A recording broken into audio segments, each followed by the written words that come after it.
welcome to Partners in Costuming. Today we're going to be talking about getting a partner, whether that's like romantic or even like maybe even a friend. I think a lot of this advice, you know, could apply to friends as well, and other folks into your costuming hobby.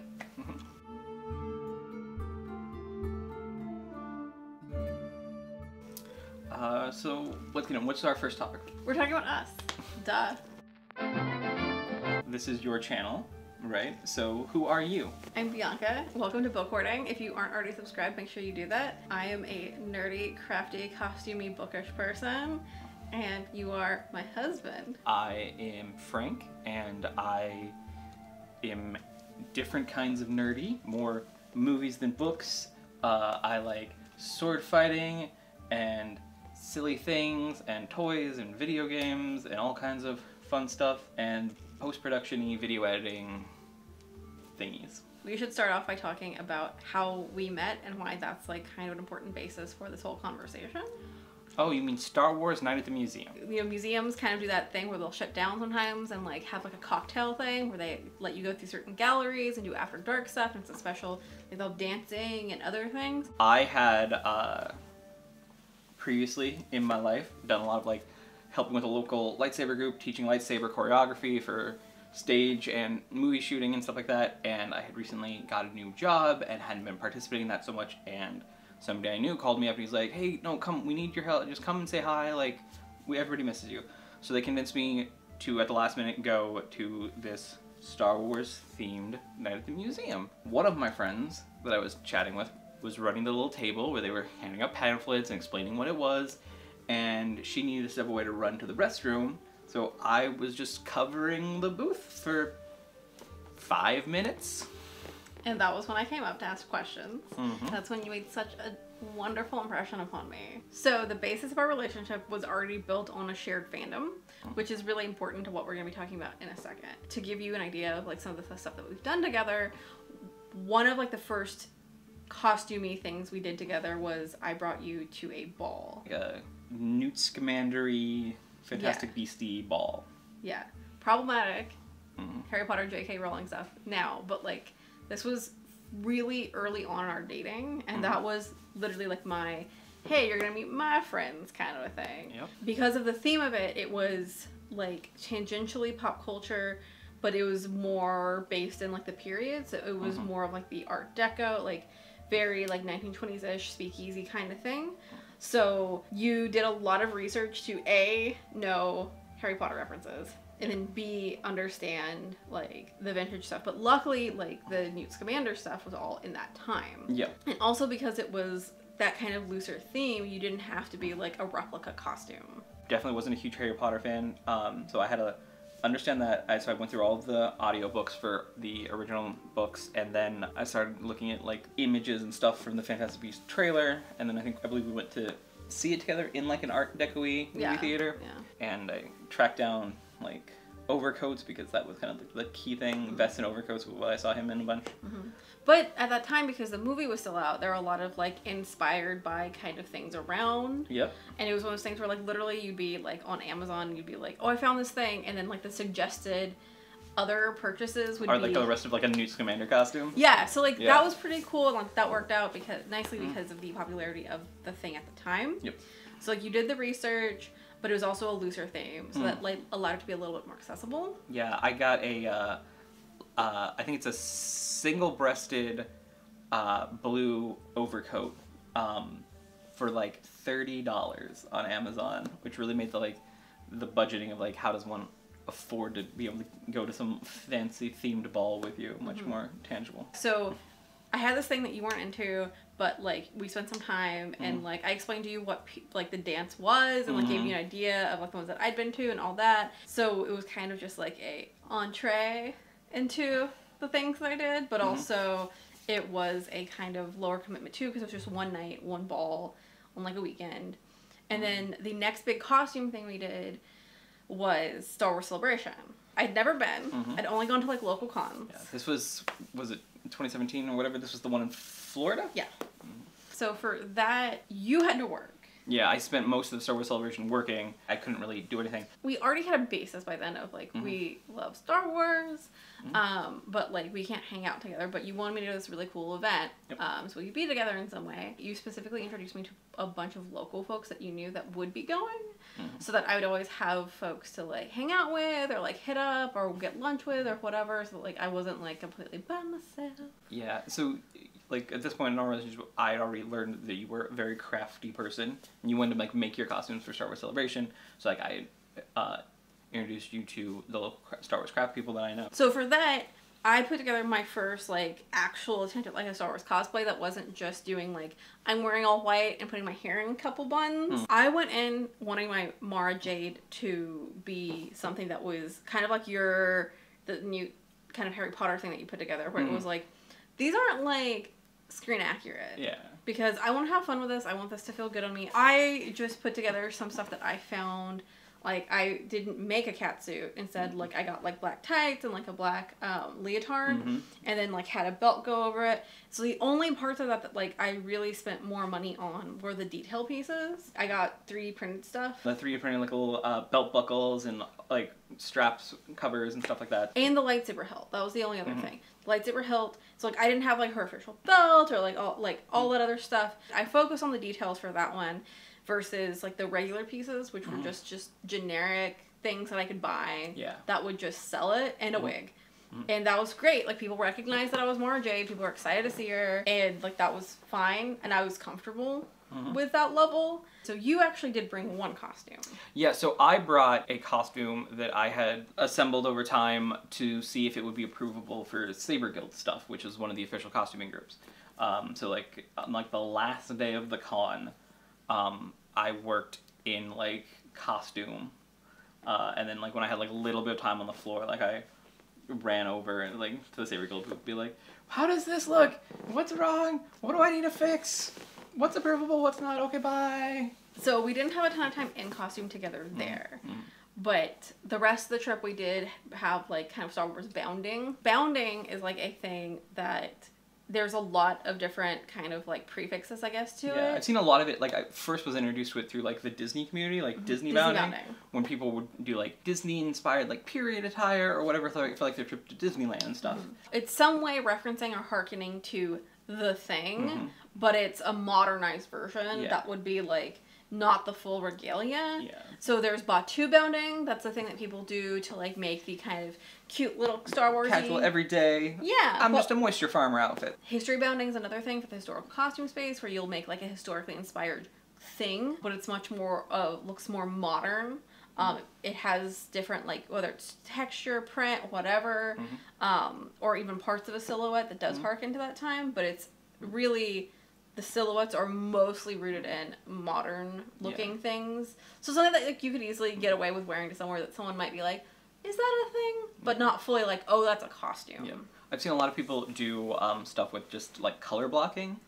Like, you know, you can be Snow White if you have kind of blue here and yellow here. People do like Mandalorian armor and to do like mashups with that, you know, with the kind of the same mindset of like, it doesn't really matter what form or silhouette you're putting the colors on, but as long as like the blocking and colors being used are reminiscent of the thing you're referencing. People will put together something at Ross or somewhere like that where they're just like, I'm going for those color things. The other part of those things is usually too, people will go for accessories to like up that look to be more reminiscent. People will even do like closet cosplay where they will put together stuff in their wardrobe trying to get it to look as close to something from whatever franchise it is. And during COVID times, I've become a big fan of kind of the inverse. Instead of like digging through my closet to find like, what do I have that looks kind of piratey for like a Dread Pirate Roberts costume?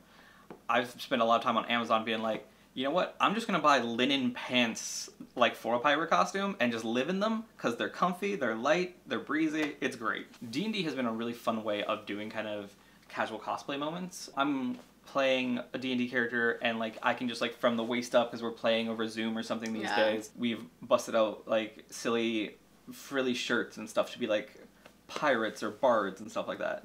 We've kind of gone over the trajectory of like our first things that we did and then like today us just chilling around the house and like random bits of things. We've done a ton of other costumey things, whether it's like a 2-hour picnic or a multi-day con. So using all that knowledge, here are the things that we think are the most helpful for folks who are trying to get somebody else into their world. Our first tip is really going to be about you. So if you're trying to convince somebody to get into something with you, I think the big thing is understanding what energy you have to help somebody get into something, because there is going to be an initial buy-in of you spending more time and effort to make a space for your friend or partner or whatever to get into something. That doesn't mean that you have to hand stitch someone's entire costume. There are a couple of reasons why I think it is really important to, first of all, assess your energy level and what you actually want out of this and identify that early on. You had to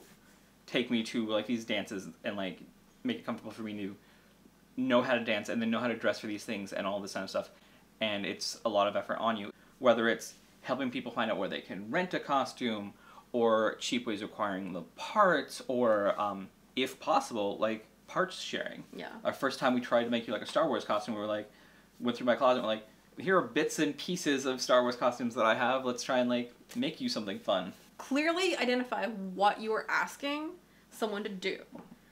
Because I think too in a lot of this, it's if somebody doesn't know what you're even talking about, it can be kind of weird and different. And, like, that's fine. It's fine for it to be weird and different. But, like, you also should really consider if someone is aware of even what you're talking about. Mm-hmm. And the other thing, too, is you are going to have to act as a little bit of, like, an introductory, like, 101 to somebody when they're going to have questions. Mm-hmm. And you are going to be, like, their gateway to that. And literally that can even mean you finding a list. Like, you found all those other Star Wars costuming people because you didn't really make your own costumes. Yep. But you were like, hey, here are all these people who actually do that stuff. Yeah, they know. I'm going to be able to hook you up with them. So, like, even just being that kind of resource space is going to be part of this. So I'd say definitely, number one, identify how much energy you can put into that, because it's not just going to be a one-sided thing where you ask somebody, they're going to do all the work. You have to kind of set the expectations of what the specific event or thing you're doing is, right? So one of the first things we went to was kind of a casual, pop culture inspired dance scenario, versus going to like a crazy reenactment thing or like something where the costuming level is like super high just to get in. And then also kind of just what the activities are, right? Are you just going somewhere to take your photo? Are you going somewhere to dance? You know, what is exactly happening at this event? After you've set up your expectations, I'd say then the next thing is just have that real conversation with the person that you want to get into something with. I feel like a lot of the people that I've talked to about this stuff, they kind of like are subtle about it and then they get frustrated about it. But like, you should just be really kind of upfront about like, hey, I really want you to go to this picnic and it's going to be Art Deco themed. So I'm going to be in costume, a bunch of other people are going to be in costume. How do you feel about that? Like, would that be a thing? Talk to that person about what they're comfortable with. Because as much as I am down for people to celebrate themselves and what they're into and their, like, how they're expressing themselves, other people may not be there. So, like, you do, to a degree, have to be really okay understanding other people's comfort level might be different than yours. And I feel like some people get really frustrated with that. But I'm also just like, I grew up in a place where if I rode public transit in any of the costumes that I've made, I would definitely not only get weird looks because I already stand out as a woman on public transit that is not white, but also I could potentially get beat up or like other bad things, which isn't like a stereotypical, it's like a real thing. Yeah. It's a real thing because I'm already standing out as somebody, and then standing out even more in a costume is going to be scary and like not comfortable. So like you need to have a little bit of a conversation to start assessing what that comfort level for your partner or friend, whatever, is going to be, because you need to step up and help them get comfortable with it. And if you've identified that you don't want earlier on, if you don't have enough energy or time to lay all that groundwork, then that's not going to work. There are multiple things you need to assess for your partner's comfort. It's not only really understanding, like, yeah, they're going to be wearing a thing that they're not used to, and it's going to be different, and depending on, like, what it might be a ton of structural garments. It might not be as many structural garments, but it's just going to be different for them. They might have to do different things with their hair. Understanding that, like, you might have to do more homework to help them figure out what to do is just part of this thing. And it's not saying that you, again, need to hand sew everything. It's at least being open to saying, I can give you the resources, But then the IRL thing too is making sure that things are accessible for somebody. Yep.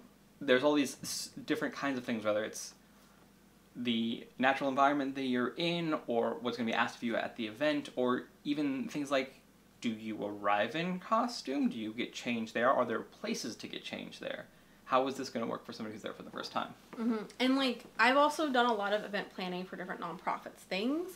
And a big thing too around accessibility is just like, in these historic spaces, especially if you're doing historical things, or even like some fantasy sci-fi things that can be kind of just like out there to get to. A, does someone have the ability to get there? If you're traveling separately, can they actually get there?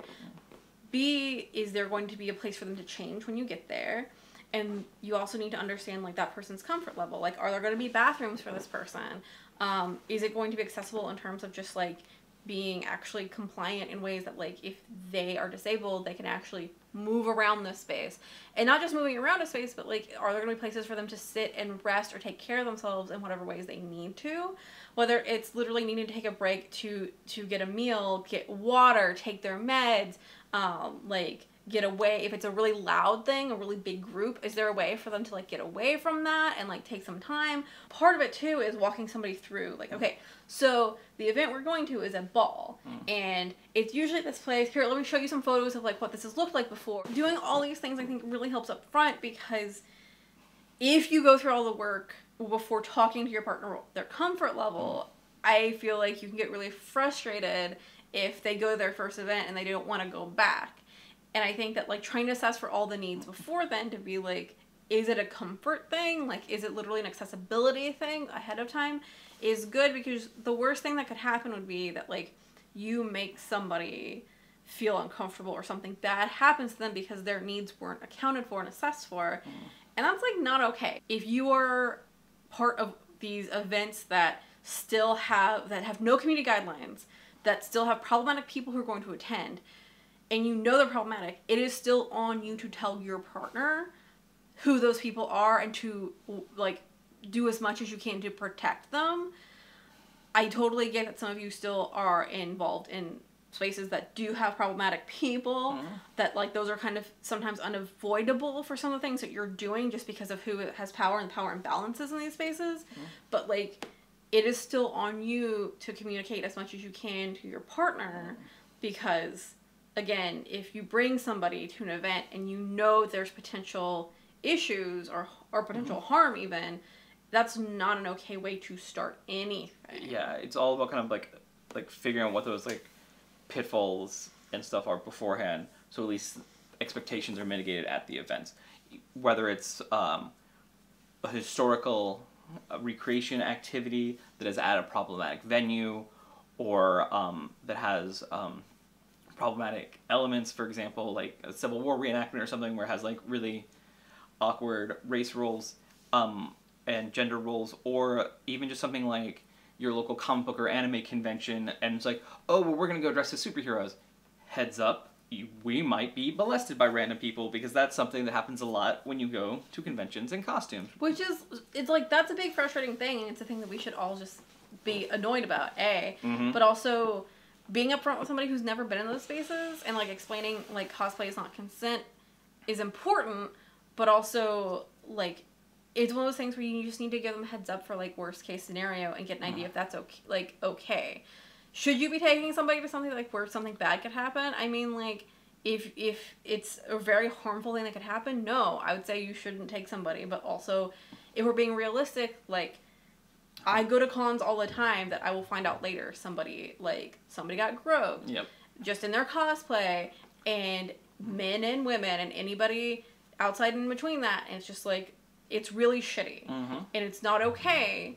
But at least giving people heads up that like this is the space that you're going to be introduced to, and what to do if something bad happens. Yeah, that's like an important part of like, we can all participate in these things that we love and enjoy, and some of us have the privilege of never having something bad ever happen to them, and other people have had those negative experiences, and we can't pretend that those don't happen.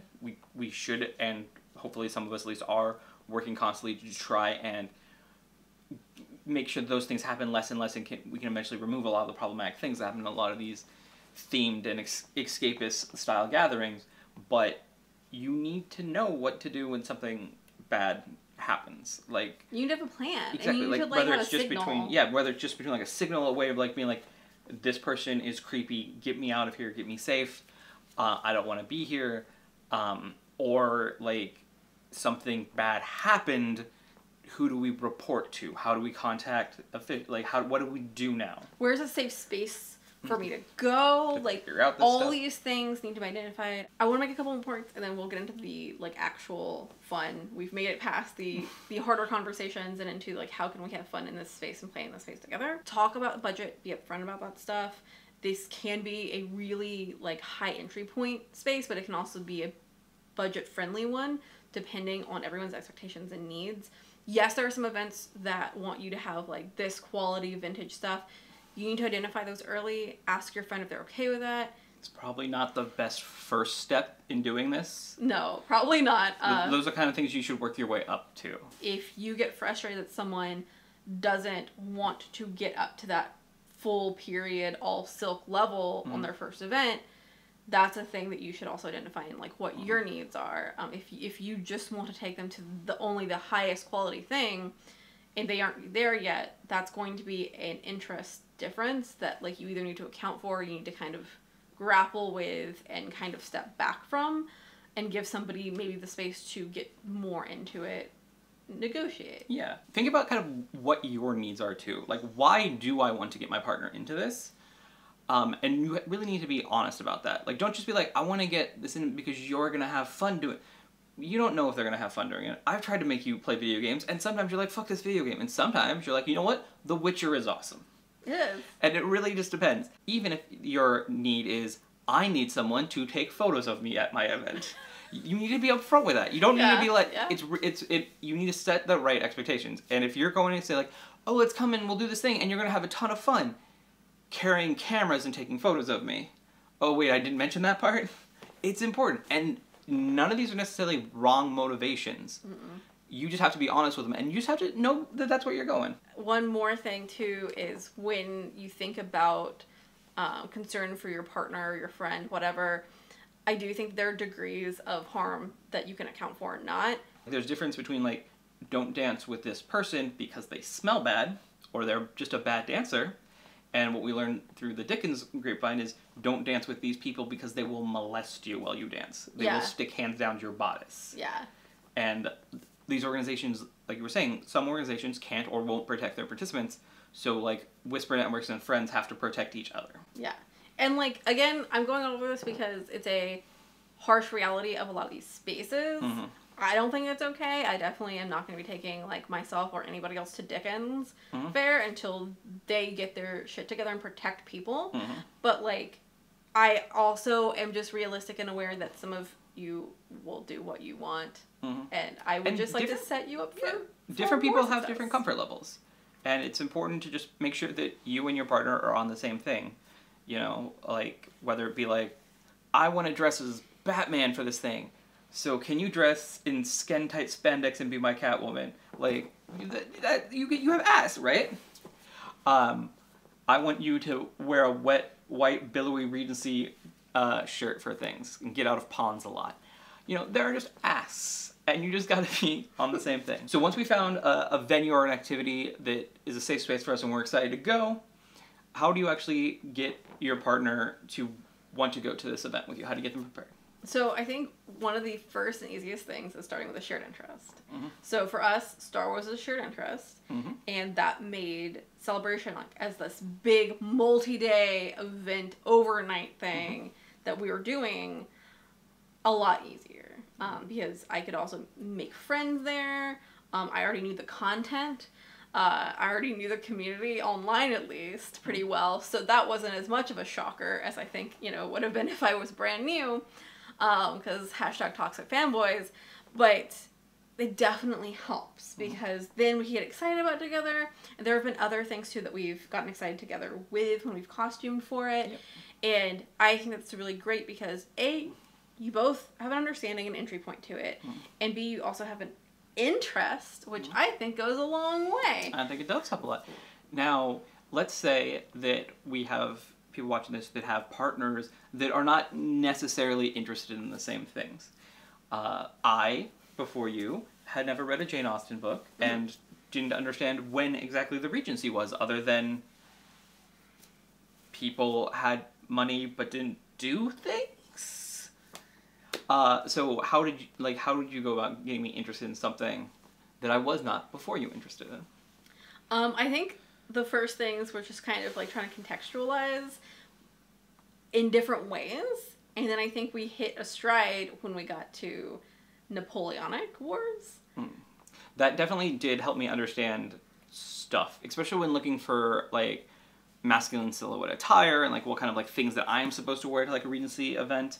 It was like, when is this? What is this? And like the minute I was like, wait, the Regency is just the era of the Napoleonic Wars. Like, little bits of things change between the beginning and the end of the Napoleonic Wars, but it's just like, that's the thing. When, like, the militia comes to town in a Jane Austen book, they're the militia fighting in the Napoleonic Wars. Like, all this stuff is, like, assumed at the time because that's what was happening. People just knew that stuff. But I needed that to be really brought out.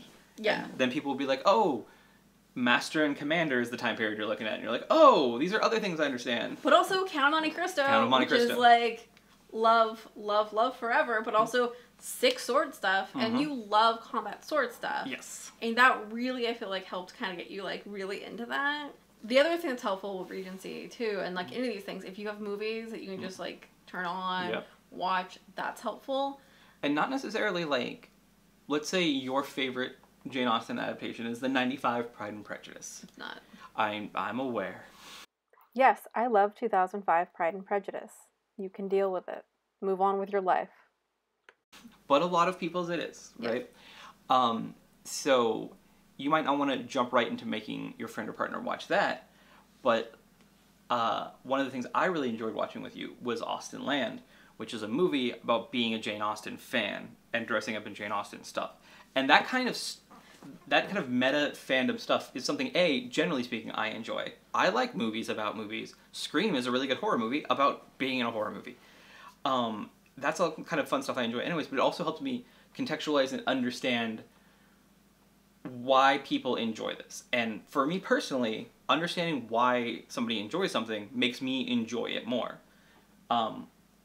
Feeling like I understand an element of a fandom really helps me get into the fandom. So this is all really cool rabbit hole stuff. So that's another tip, which is basically get comfortable rabbit holing together, because I think if you can, like, go down that research hole together, it's more fun. Because, like, you're revisiting stuff. Like, I view it as kind of like, you're the person who's watching Lord of the Rings with your friend, and you're doing all of the commentary for them.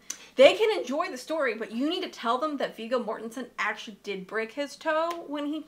That's what you're doing. You are doing that every time.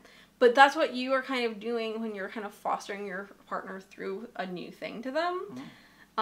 Especially something that's going to be... Like, most of these spaces are really research intensive, too. Yeah, so don't make it feel like homework. Things like marathoning shows that are at least tangentially connected to the concept, whether it's period dramas that use the right clothing, or we have done this weird adaptation of Dracula, the series, that we watch to kind of get in a gothic horror theme. Whether it's like Ruth Goodman stuff where they go to like a Victorian farm or whatever and they live that, and you can kind of be like, oh my god, I can't believe they did that. We're not going to do that stuff. We're just going to kind of dress like this, but wow, that's cool.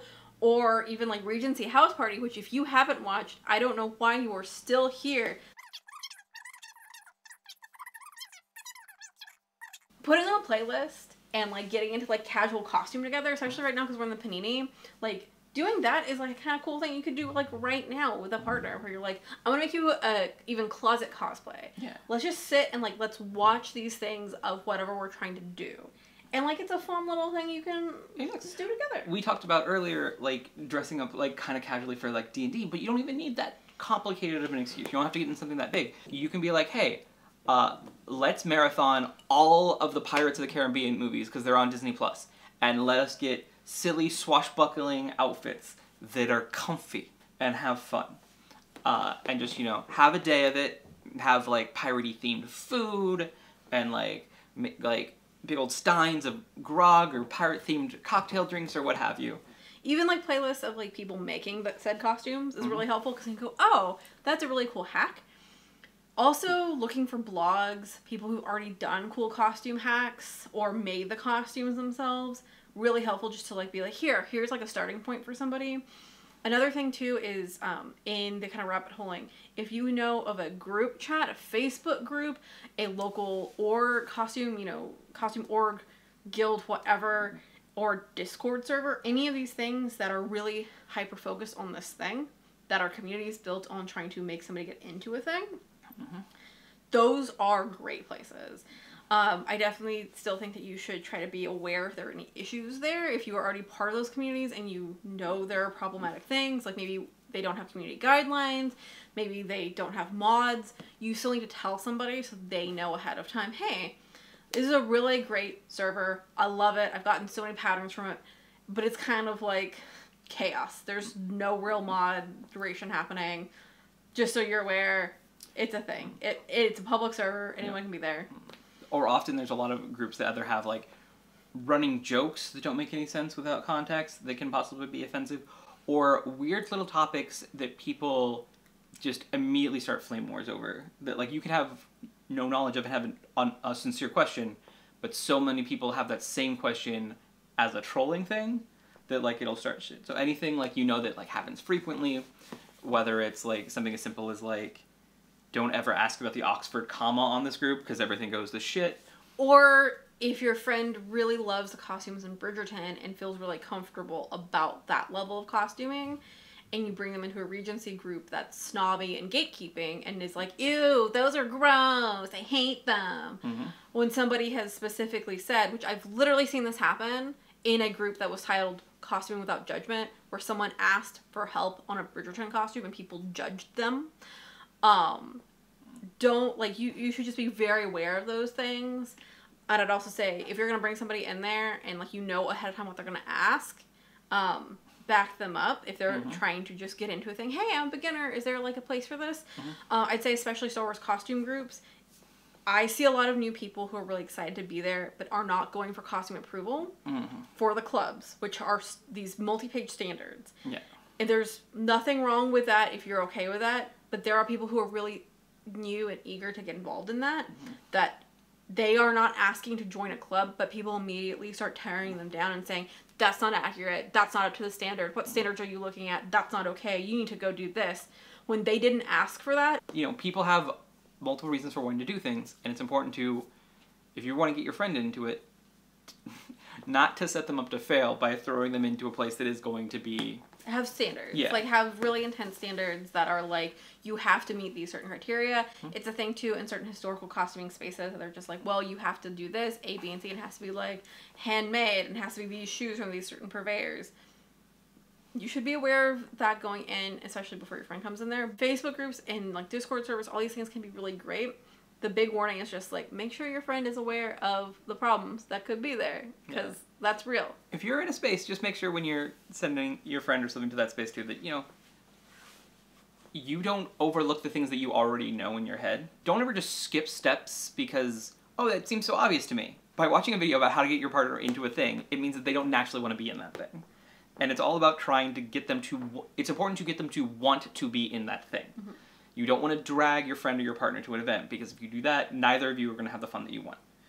And if you want to get something to enjoy something, you have to really figure out how to limit those barriers of entry, make them feel welcomed, and make them feel excited for the thing. And help them find the thing that they will love about the thing that you're going to share, not necessarily the thing that you love. Yeah.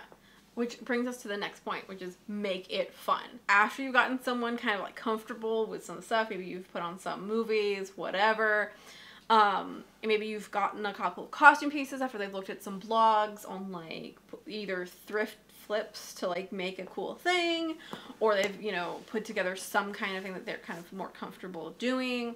But maybe they aren't quite there to go to an event, especially because we're in a panini, so you probably aren't going to events anyway. Do a kind of stepping stone of doing like funny challenges together. So like whether it's making TikToks together in your costumes, but like you don't even have to post them, they could just be for you two.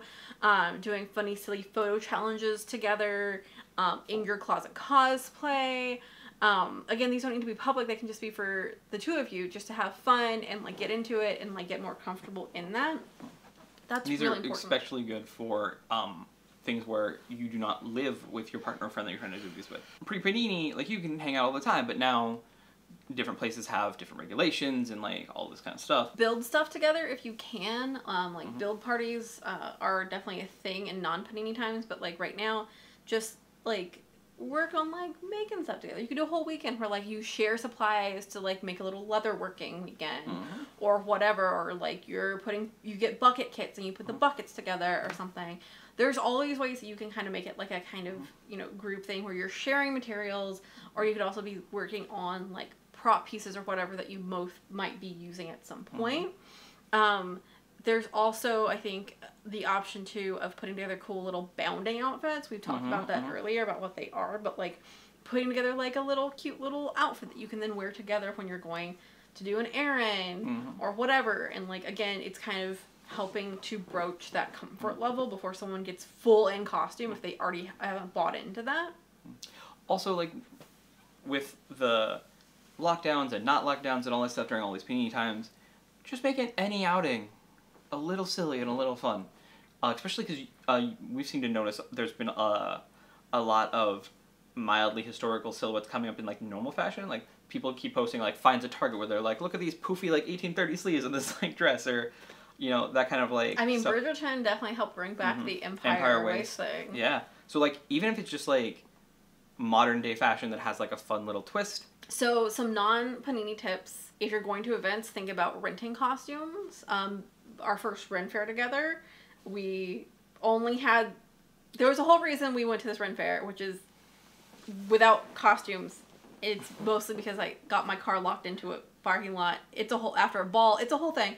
But we did have shoes in the car, so we went with just whatever we were wearing. Yeah, long story short, we found ourselves halfway to a Ren Fair, and we're like, well, I mean, we should go all the way. We should go all the way to the Ren Fair. We got some shoes we're really close. that look good. So you had boots in the car. I had a pair of like my Star Wars costuming boots. And then I had these little flats that had like a tapestry looking like cloth on it. We went in and they had a costume rental tent. First thing, front and center. We rented costumes. That was like what we wore the rest of the day. That was cool. We were comfortable with it. We got to like pick out the costume. I got to rock one of those like Three Musketeers hats with like the one thing up and like the feather. I loved it. We get your pictures. So good. So good. Started my love with Three Musketeers. But that was a really good option because then we didn't have to buy into a thing. It was just a nice option to have. So when IRL events happen again, whenever the panini's over, think about rentals as an option. Definitely also, you know, talking to the community that you're going into. Is anybody either destashing, selling some stuff? Would you be willing to let my partner borrow something for the night? That's definitely a thing that's not uncommon. Again, non-panini times, look for local cons and stuff like that you'd want to take someone to. I think that local cons are really good stepping stone to the bigger conventions. Little local picnics are stepping stone to like a bigger ball weekend or a getaway weekend like that. Those are all little stepping stones that I think are really great to build up to, just because it gets someone more comfortable. I also think it's a good way to test out your costume and make sure it's like gonna hold up okay. If you're only going for an afternoon at a con and you need to test the limits of that hot glue before you go for a full weekend at a con, that's the greatest way to do that. Getting the cost down to entering any of these things is really important, but also investing in the accessories versus the primaries is often a really good idea. I have had like little like $30 Amazon Jedi boots, like just have the soles come off at a con. Find out what you can do. And like having our own shoes is one of the things that made the costume rental so fun and so amazing. Because we're like, great, we don't have to borrow weirdly sized boots or shoes. Like we can just use our own base layers. Now I want to talk about specifically historically masculine costuming for a second. We'll do that real quick. And the reason why I think this is needed in these spaces because yes, I will talk about how, you know, fuck the patriarchy and men rule the world and it's not okay and we must dismantle it all. But I'm also aware that men are not as active in this space. A lot of times, like as far as when like I go to events, I see majority women in these spaces, or non-male identifying people. which is fine, but I think, again, from my experience talking to a lot of people, usually they're trying to get their partner who is wanting to do masculine costuming into a thing, and that can be hard when there isn't as many resources. I also know in the previous iteration of this costume video weekend that I was like really excited to introduce you to it, but there weren't a lot of panels about masculine historically menswear things. And the panels that there were pretty much like, there was like maybe 6 total dudes producing like 3 separate panels or something like that. Like, it was a very small little, like, kind of a niche part of this already kind of niche community. Yeah. So that's the reason why this is getting a space. If you want my resources on like historically feminine costuming and everything like that, I already have some things on Regency things, budget Regency clothes. So this is no shade to any women who want to get into this, or people who are looking to get into women historically feminine shapes and everything. This is just, you're here and you had to quickly get into these things. Yeah. Masculine historical cosplay 101, slate card here.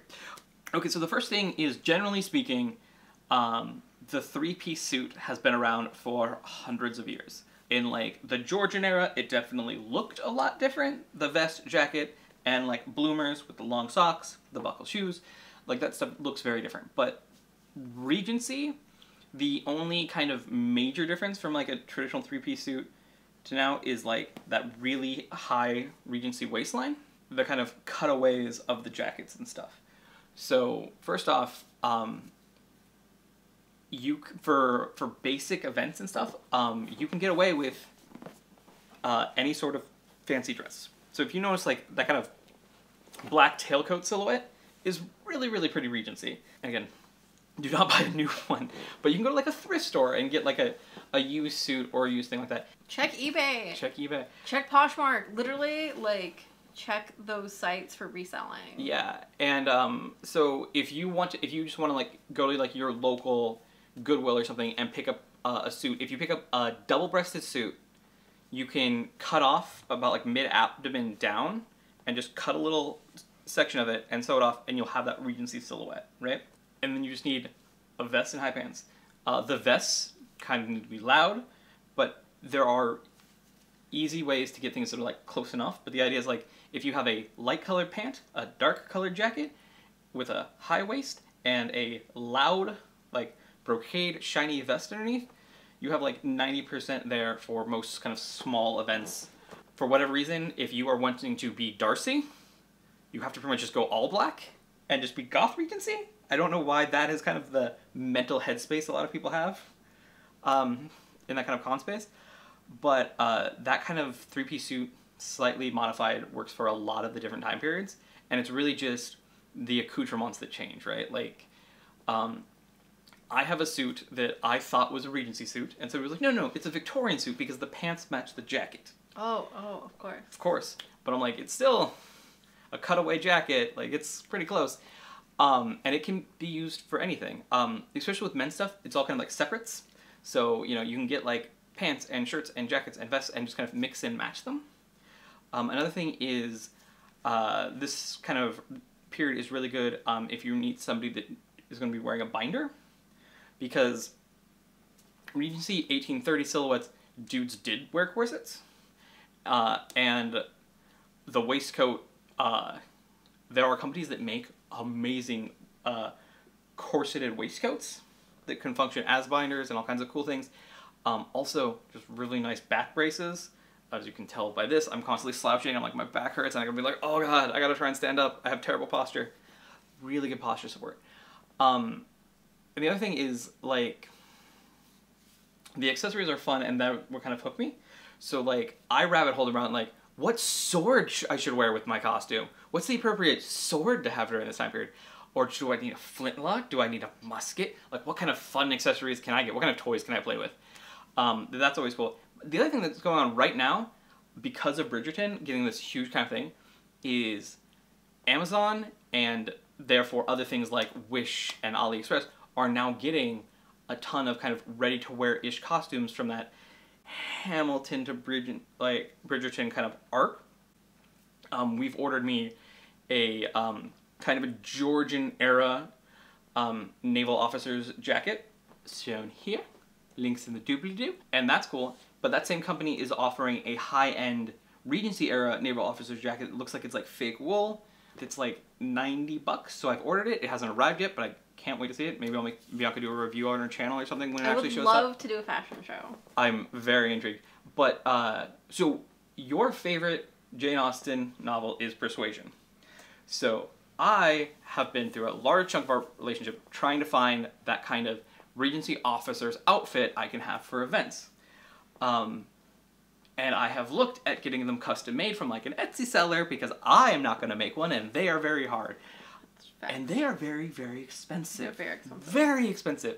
So like a $90 one that looks like it's going to be really cool. Something I'm super excited about and really willing to try. And with like the men's stuff, if you have the right piece of outerwear, if you have a nice jacket, everything else can be bad. Mm-hmm.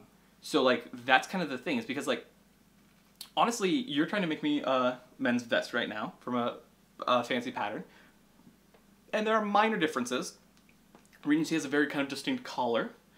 And most off-the-shelf vests you get right now, the collar lapels are kind of sewn down. You can't even pop them. But some of them you can. And some of them just have a little banner collar. And you can find vests that work, you know. You can find high-waisted pants that work. If you want to go like full front, you can. But for a lot of these time periods, like the fly was being invented, so nobody's gonna be like, oh, "How dare you wear a fly at this, you know, Renaissance festival or something," right? Nothing's like too far off this particular time period, so it's really easy to kind of get something in that will work as long as you have like one kind of piece of thing, you know, a nice top hat and a coat from whatever time period. Everything else can kind of slide by. I think that's the thing about masculine costuming is like the general silhouette does not change as drastically as the female Yeah. The female fashion. Does it have a bustle? Does it have like whenever I see that gif, or there's always like an image thing of like the Victorian era, and it's just like boom, boom, boom, boom, boom, boom, boom of like the changing women's silhouette. Versus men's, where you're like 100% on it, where it's just like it's the little things, it's the minor things, but in general, how you wear your cravat, what your cravat is made of, and just like in general, have the right-ish kind of coat, and the right-ish kind of hat, and you are pretty much good. If you really want to get into it, you can have fun with facial hair. I am currently rocking silly mutton chops and a mustache because we're in a panini, and like why not have like old-timey facial hair for photos. I don't have to go into an office right now. But this is all inspired when we decided to do closet cosplay of Three Musketeers, by the way. They have such good facial hair in that BBC show. I mean, and again, part of this was we got rapiers. Like, we tend to get a weapon to go with the costume. Bianca's like, let's start watching Three Musketeers. Sexy Musketeers. Sexy Musketeers. This has pretty men in it. I'm like, it has pretty swords in it. You want to get swords? Let's get swords. Let's get swords. So we got rapiers. It was great. Also, this is when my poorly educated ass learned who wrote the Three Musketeers, and that history has been whitewashed. So Alexander Dumas' father was actually born on what is now known as Haiti. There's a whole book about it called The Black Count, but basically Alexander Dumas was not a white man. Please look up the history. It is fascinating and been whitewashed.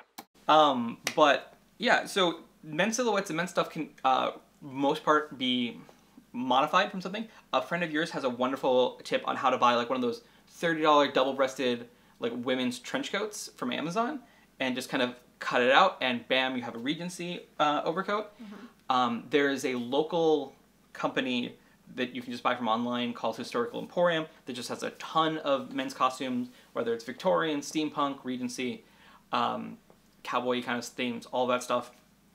And again, like, those things can be kind of easily gotten into. And because of popularity of things like Hamilton, even some of that Georgian stuff is becoming easier for dudes to acquire in a level that will be good enough for a small event, fun thing, a cosplay. Because anything like Georgian and kind of before starts to get to like crazy bouquet and insane stuff. And also this kind of like time period is much... If the person wants to be doing historical cosplaying masculine because they traditionally day-to-day wear masculine stuff, and they want to be that kind of current version of masculine, as you go back Georgian and beyond, you start running into things like hose and spandex and cod pieces and stuff that like might make them feel uncomfortable. So it's a nice little baby step in. You can kind of get in, do some basic stuff. The silhouettes don't change a whole lot. The Regency time period, men padded their calves and stuff. Yes. It was all about tight legs, good calves. Sexy calves. So like, you know, if you want to be like time period appropriate sexy, you might have to have like your trousers taken in, or have knickers. Is that the right term for the shorts? And the socks combo. But then I would say also the other thing is,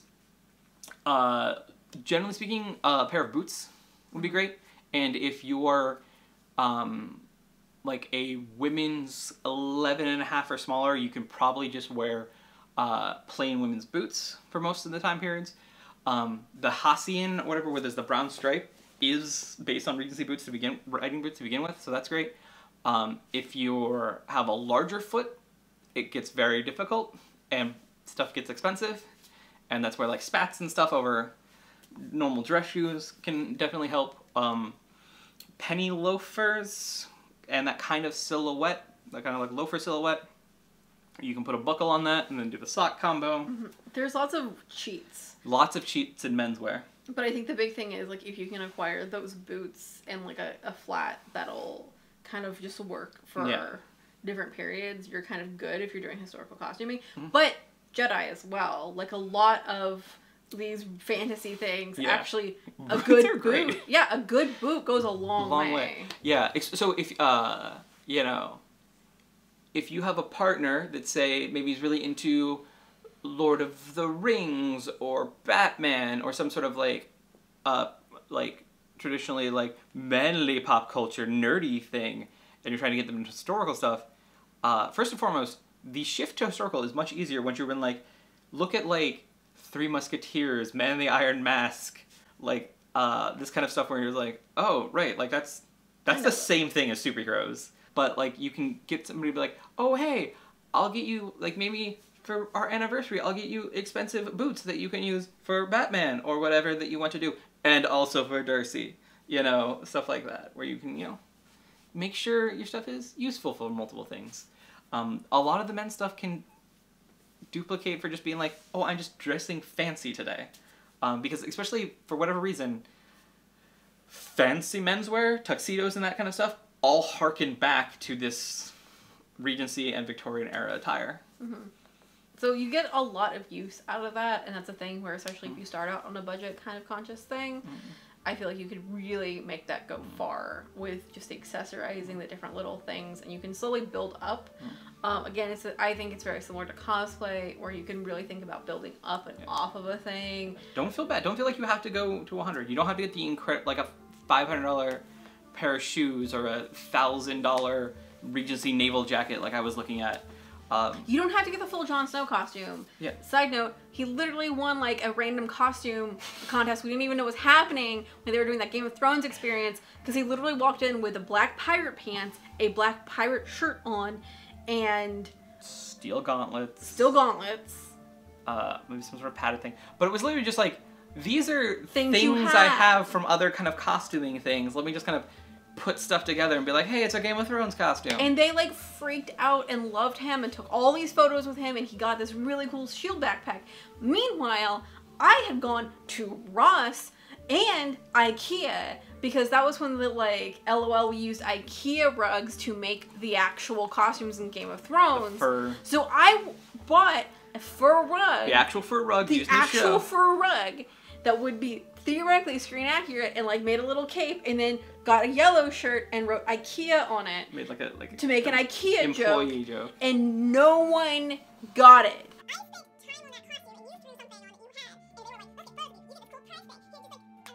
You also brought a sword. I brought a sword. So again, this is the thing. I like swords.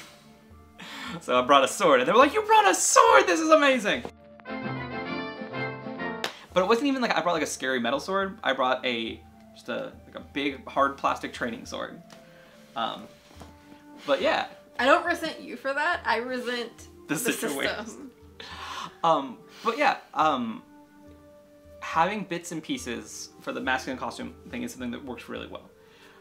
Everything doesn't need a match, and specifically for most of the stuff, things aren't supposed to match. It's supposed to be separates. So you can use a pair of crazy striped pants for a Regency costume, a Victorian costume, a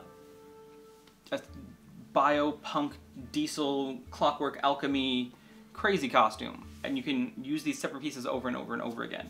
And it's the accessories that kind of help define the time period.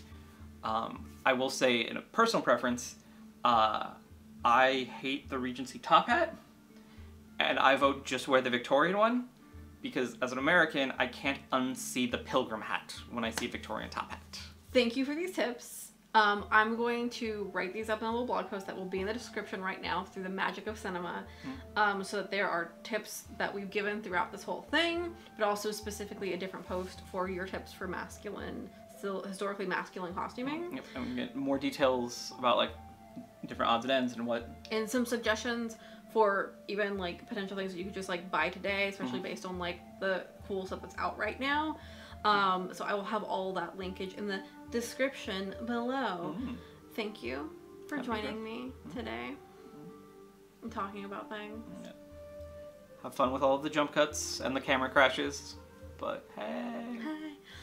If you haven't already subscribed, please do that. It'd be great. I would love you forever. It's really easy. It just takes like a second to be I subscribed, and then I liked it, and then it takes like 2 more seconds to share. You just have to click share, and then you can copy the link or click directly on Twitter, Facebook icon. It'd be great if you could like, subscribe, and share. Thank you for being here. Reminder that patrons at my Lizzie Bennett and above tier get special shout outs in this video, like right now. And I do have a Patreon. I have a coffee as well. So if you'd like to drop some stuff there, check out the link in the description for either of those options. You mentioned joining fun discords for the costuming community as a good idea, and people who are part of your Patreon get access to your Discord server, and that's wonderful. And there's also your Jane Austen Universe Discord server, which is wonderful. And hey, maybe if by the end of the summer you get 1,000 subscribers or something, we can do something dumb like shave my mutton chops for your channel or something. I don't want to get rid of your mutton chops though. What about my floofy hair? Okay, we'll shave into a mohawk if I get 1,000 subscribers. There you go. If you want my wife to do terrible things to my hair, subscribe and enjoy. I still love you. I would miss you if you weren't around for 2.5 weeks. Would you maybe want to come to Florida, hang around for 2.5 weeks? Florida? You like Star Wars? Star Wars, okay. And like... Okay, so getting into actually, like, you've agreed on your ground rules, you've made everything safe. What? Let me set you up for stuff. What? Because somebody is here and I don't say anything. It's naughty. Stop. It's things like marinara. Marinara. Hungry. Things like marathoning. It's The Bachelor, the Regency LARP. It's Austenland plus The Bachelor. So if you have a friend who doesn't want to do Jane Austen costuming with you and doesn't care about the Regency, but loves The Bachelor, this is how you hook them. You make them watch this with you, and then you take them to events with that theme. And there is going to be a new Jane Austen-y themed Pride and Prejudice reality dating show coming soon, but I will bet you that it will not be as good as Regency House Party, because there were real stakes. I'm not going to spoil all of it for you, but it's really good. Can I drop one thing from episode 1? Yes. They perpetuate the idea that the water isn't good, so you have to drink. So you just have to drink all the time. Everything is booze. It's just all wine all day long. And in the first episode, they weren't used to that, and all of the dudes passed out drunk, and there's people on the lawns and stuff. It's stupid. It's amazing. If you want to feel better about your life, watch that show. Prime frozen lemon time. Oh my god. Fruit ice. Fruit ice. Champion, Lord Frank. He has learned to get it up and into the target. Can I get 3 lusty cheers? Hip hip!